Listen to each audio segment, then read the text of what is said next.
Cette maison que j'ai conçue, dessinée et construite ici à Burdines, je la conçois pour mes vieux jours. C'est-à-dire que je voulais une maison d'abord avec un objectif écologique, zéro CO2, zéro émission de particules fines, donc une maison sans cheminée.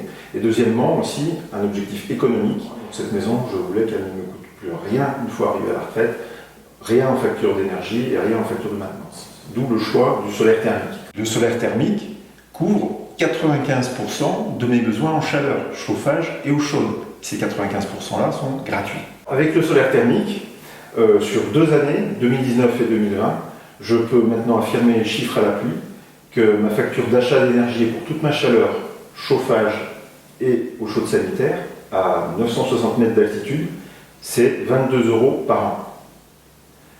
Et on vit à 3 là-dessus de façon très confortable, donc c'est un bilan tout à fait probant. Grâce au solaire thermique, je peux chauffer 86 mètres carrés toute l'année en étant confortable, 21 de moyenne, et puis sans regarder à la dépense de l'eau chaude. Je suis totalement autonome avec le solaire thermique de mars à octobre.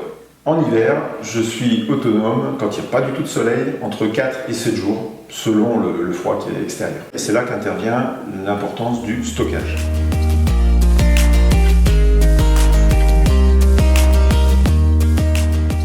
Un système solaire direct parce que c'est le moyen de profiter toutes les demi-heures de soleil qu'on peut en avoir par les jours gris d'hiver, parce que ça envoie directement la chaleur des capteurs dans l'enveloppe isolée de la maison, dans le plancher chauffant, et qui après se stocke dans toute l'inertie de la maison. Et après, quand la température de consigne de 23 degrés est atteinte, la chaleur des panneaux va se stocker d'abord dans le ballon d'eau chaude sanitaire, puis dans le ballon de stockage de 2000 litres qui va servir à la fois pour le chauffage et pour l'eau chaude sanitaire.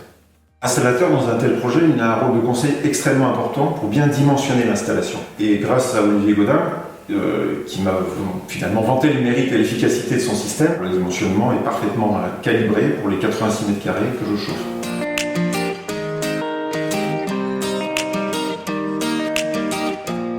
L'installation de Suex est innovante, c'est du solaire direct. C'est une nouvelle technologie qui a 11 ans, qui apporte un plus en performance. Et cette performance accrue permet d'avoir besoin de moins de surface capteur, moins de volume de stockage pour atteindre l'autonomie. Et ça permet d'avoir des volumes qui peuvent rentrer dans toutes les maisons. Il n'y a plus qu'un seul circuit, donc en maintenance, c'est encore plus simple.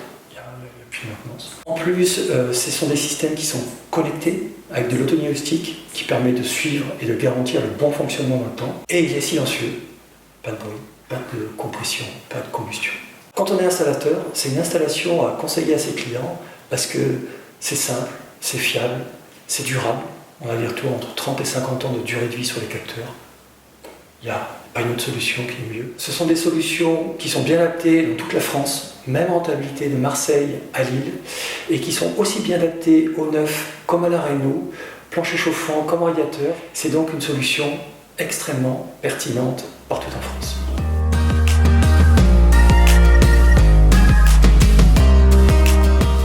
Bilan de mon installation solaire thermique, j'en suis ravi en fait, puisque j'ai atteint mes objectifs, objectif écologique, 0 CO2 émis, objectif économique, charge dérisoire en achat d'énergie, en maintenance il y a besoin de personne, et, confort, je suis toujours au-dessus de 20 degrés en moyenne, coût de l'installation, 24 000 € TTC, tout posé. Voilà, moi si c'était à refaire, je re-signe. Le marché du solaire thermique et ses perspectives sont porteurs, pour 2 raisons. Une demande écologique, de l'autonomie, des maisons responsables, plus respectueuses de l'environnement, et pour une fabrication locale. Tout ça, il y a une seule réponse, c'est le solaire. La deuxième raison, elle est financière. Le prix de l'énergie augmente inéluctablement, l'électricité a pris 40% sur les 10 dernières années. Dans le même temps, le solaire a progressé et a gagné en compétitivité, performance, en coût. Et donc aujourd'hui, on a la croisée des courbes, c'est plus compétitif d'investir dans du solaire que de rester dans des énergies conventionnelles.